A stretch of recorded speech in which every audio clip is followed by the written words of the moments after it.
Let's talk about Mary Bateman Clark. Now, her story isn't just about one woman's fight for her own freedom. It's about how a single person with just incredible courage could force an entire state to actually live up to its own ideals.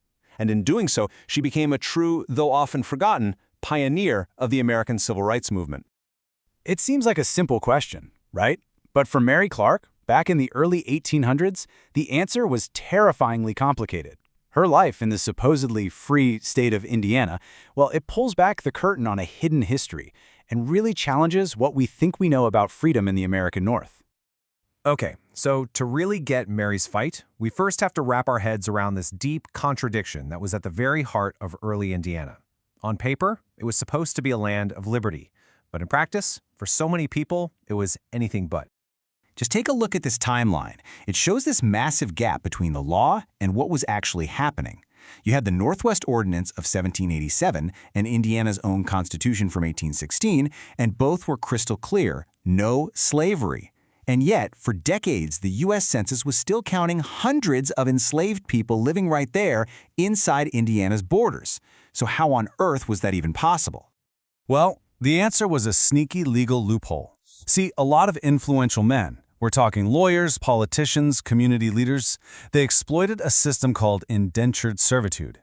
They used these contracts that, on the surface, looked legal, but in reality it was just a sanitized form of slavery, specifically designed to get around the state's constitution. And this was the very system that trapped Mary Bateman Clark. But what her captors completely underestimated was her profound dignity and her absolutely unshakable will. Her story is about a woman who just refused to be defined by some fraudulent piece of paper. Let's just trace her journey for a second. Mary was born into slavery in Kentucky and was purchased as a teenager in 1814. The very next year, she's brought into the supposedly free Indiana Territory, where she's immediately forced into a 30-year indenture. Then, in 1816, she was sold, again. This time, to a really prominent Indiana politician named General Washington Johnston. $350. That was the price General Washington Johnston paid for Mary's 20-year contract. Let's be perfectly clear here. This wasn't a fee for labor. This was the price for a human being. It was a sale, plain and simple, just dressed up in legal language to hide its ugly truth. For African Americans like Mary, who couldn't read or write, these were not voluntary agreements. Imagine being told to sign a document with an X, knowing that if you refused, you faced the terrifying threat of being sold back into the brutal slavery of the Deep South. It wasn't a choice. It was coercion, pure and simple. And this just reveals the stunning hypocrisy of the time. General Washington Johnston, the man who held Mary in bondage, was a respected lawmaker. Get this, he had even authored an anti-slavery report years earlier. But in private, he was profiting directly from the very system he appeared to condemn in public. So, after 5 long years of servitude, Mary made a decision that would change everything. Drawing on this immense dignity and resolve that would come to define her, she refused to be a victim of this legal game any longer. She found a young abolitionist lawyer, Amory Kinney, and together they prepared to sue for her freedom. But you know, this path to freedom was not going to be easy. Her first battle in the Knox County Circuit Court put her up against one of the most powerful men in the entire community.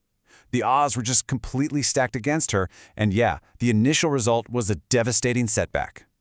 The arguments were pretty straightforward.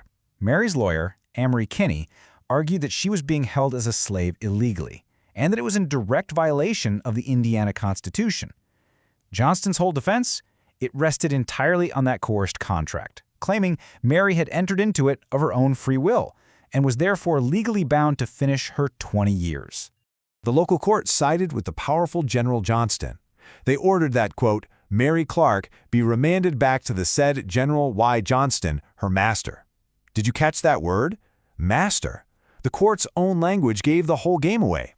The law had completely failed her. And this wasn't just a loss. It was a punishment. By ordering Mary, a woman with absolutely no property or income, to pay Johnston's legal fees, the court sent a chilling message to anyone else who might dare to sue for their freedom. The message was, don't even try. But Mary Bateman Clark was not so easily discouraged. Her dignity was not broken. What happened next wasn't just going to change her life. It was going to fundamentally alter the legal landscape of Indiana forever.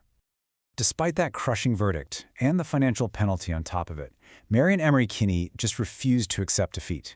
They immediately appealed the case to the highest court in the state, the Indiana Supreme Court.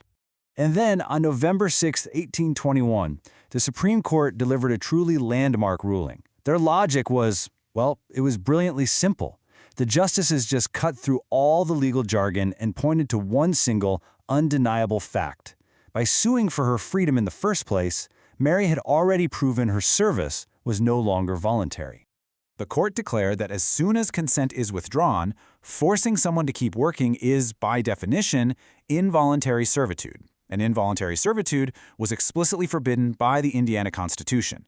The contract didn't matter anymore. Her will to be free was the supreme law. And with that, Mary Bateman Clark was a free woman.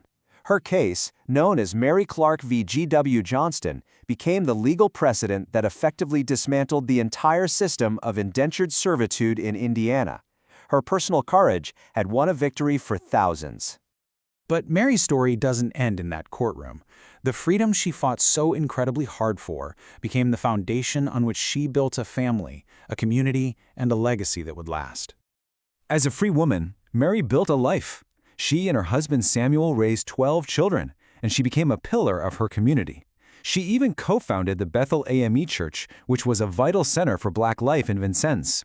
You see, her victory didn't just free her, it emboldened so many others, inspiring a whole wave of freedom suits that followed her powerful example.